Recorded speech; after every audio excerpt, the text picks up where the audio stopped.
Doutor, quais são os tipos de trombose que existem? Mais, assim, resumidamente, a gente pode dividir em dois tipos de trombose, né? A trombose do sistema arterial e as tromboses do sistema venoso. Então, trombose é a formação de coágulo dentro de algum vaso. Em algum momento, esses coágulos se agregam e impedem o fluxo no vaso que for acometido. Então, isso pode acontecer no sistema arterial, que são os vasos que mandam o sangue do coração para os órgãos, para os membros, ou acometer o sistema de veia, que é o sistema que traz o sangue de volta para o coração. Então, existem essas diferenças básicas, a gravidade, a apresentação é bem diferente. Então, quando a gente fala em trombose, é importante salientar essas diferenças entre os dois tipos de trombose, a arterial ou a trombose venosa. E qual que é mais comum, arterial ou venosa? A que acomete a população de uma forma mais geral é a trombose venosa, que pode acometer, todas as tromboses podem acometer indivíduos jovens ou idosos e nos diferentes sexos, não tem muita diferença. Mas, em geral, a venosa pode acometer uma faixa de população mais extensa. E a trombose arterial fica mais relacionada aos pacientes com doenças relacionadas à aterosclerose. Então, pacientes que têm já algum problema no sistema arterial, já desenvolveram placas, obstruções no sistema arterial, geralmente causado por tabagismo, hipertensão, diabetes, são fatores de risco para a doença arterial. Então, nesse paciente que já tem algum problema de base, ele pode ter um fator complicador, que é a trombose em cima de uma doença já existente. E a trombose do sistema venoso pode acontecer em várias situações. Então, tumores, alguns tipos de medicamentos, como quimioterápicos, imobilização, em pós-operatórios de cirurgias grandes, em pacientes acamados, doenças inflamatórias, doenças neoplásicas. Então, é uma faixa mais extensa, até um indivíduo que fica muito tempo numa posição só trabalhando, pode diminuir o fluxo no sistema venoso pelo problema da imobilização e pode desenvolver a trombose venosa. O que é mais comum e que a população, a sociedade geralmente conhece mais é a trombose venosa, que geralmente tem uma evolução mais benigna do que a trombose arterial. E essa trombose venosa pode ser evitada facilmente? Pode ser evitada. A gente geralmente tem que identificar os fatores de risco que podem levar, que os principais fatores de risco, imobilização ou alguma doença que possa predispor à formação da trombose venosa, uma doença conhecida. Então, por exemplo, doenças neoplásicas, alguns pacientes que já têm uma predisposição maior, é possível tomar alguma conduta para prevenção. E é por isso que é importante classificar esse tipo de paciente. O comportamento das pessoas pode influir também nessa questão da trombose venosa? O comportamento dela de ficar muito tempo sentado, viagens de avião muito longas? Sim. Geralmente, todas as situações que levar à imobilização, seja no dia a dia, ficar sentado por muito tempo, sem grande atividade muscular, principalmente da bomba de panturrilha, pode levar ao fluxo mais lento.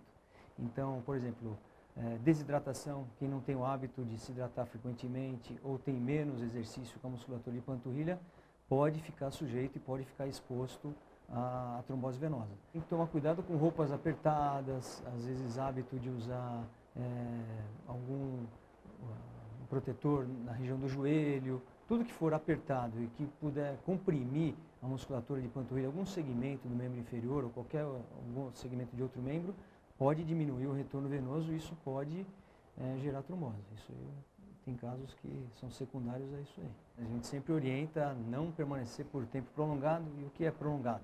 Mais do que 1 hora, 1 hora e meia. Então, sempre levantar, interromper esse período sentado, caminhar, fazer exercício para movimentar a musculatura de panturrilha, levanta para tomar uma água, vai ao banheiro, etc., para gerar movimentação.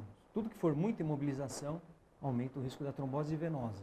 Quem precisa ficar por muito tempo sentado ou de pé parado, a gente recomenda o uso, por exemplo, de uma contenção elástica, que já pode ajudar o retorno venoso também. Uma compressão de meia elástica melhora a subida do sangue em direção ao coração, aumenta essa velocidade, isso diminui a chance também da formação do trombo nesse sistema venoso. O que faz essa meia?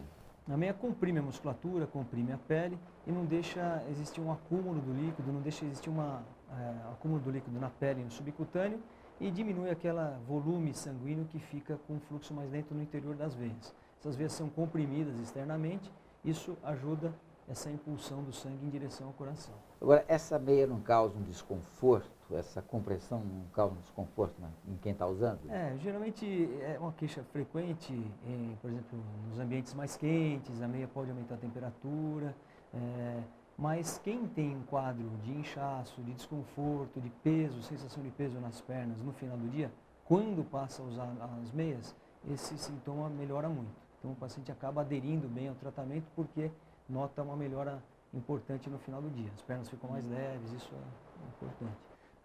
O que é considerado assim, a trombose não é por um único fator. Geralmente é uma associação de vários fatores naquele período. Isso pode predispor a trombose, que é um fenômeno agudo. Então a gente pode juntar alguns fatores, por exemplo, numa viagem aérea de uma moça de 20 anos que está usando anticoncepcional. Então ela tem um fator do anticoncepcional, que já é conhecido como um fator que aumenta o risco de trombose, uma viagem que gera imobilização, o uso de anticoncepcional que já aumenta o risco, e a desidratação, por exemplo, no voo. Então a gente tem uma associação de fatores, naquele momento isso pode predispor a trombose, um fenômeno agudo. O quadro clínico aí mais clássico da trombose venosa é a dor de início súbito e inchaço no membro acometido. Geralmente isso acontece de um lado só, é muito menos frequente ter uma trombose dos dois lados simultaneamente. Então geralmente uma dor com inchaço de um lado só, a primeira hipótese que tem que ser afastada é a trombose venosa profunda. Se a gente tiver um acometimento da veia na região da coxa ou até a região da pelve, geralmente vem associado a um edema mais importante, que pode acometer desde a coxa e perna. Mas pode acontecer uma trombose em veias secundárias, veias menores, que não geram tanto inchaço. Esse é um ponto problemático aí no diagnóstico. Às vezes não tem um quadro clássico, exuberante de inchaço, mas uma simples dor que às vezes é relacionada a um exercício físico pode ser uma trombose em uma veia secundária. Então, se a trombose acometer as veias da coxa e da região pélvica e a trombose for mais extensa, gera geralmente um inchaço mais acentuado. Se a trombose acometer veias secundárias de pequeno calibre abaixo do joelho, pode apresentar só dor e não ter tanto inchaço associado. Doutor, tem uma pergunta que eu acho que talvez a resposta seja difícil, mas vou arriscar a fazer. Existe um alarme, um aviso que possa ser dado à população em geral, que essa pessoa é séria candidata a ter uma trombose? Para a trombose arterial, é mais fácil a gente determinar o grupo que está mais exposto, que seriam os pacientes com diabetes, tabagista, hipertensão, doenças que geram aterosclerose. Então esse é um grupo, os idosos, é um grupo que a gente fica mais atento para a trombose arterial. Quando você fala tabagista, é quem fumou também no passado? Quem fumou também no passado. Pode ter desenvolvido problemas nas artérias e isso aumenta o risco de trombose arterial. Então a gente consegue focar nesse grupo específico. Para os outros grupos, por exemplo, evitar pacientes que são expostos à imobilização, cirurgias de grande porte, pacientes que têm o diagnóstico de doenças neoplásicas, pacientes que são submetidos a tratamento de quimioterapia, pacientes que têm histórico familiar de trombose. Então, as causas são mais amplas e nem sempre aquele paciente tem noção desse fator de risco. Por isso que os fatores de risco mais conhecidos são a imobilização, cirurgias de grande porte, doenças neoplásicas. Mas se houver dúvida, esse paciente tem que procurar uma orientação ou de um clínico geral, de um cardiologista ou de um cirurgião vascular para realizar uma orientação mais específica.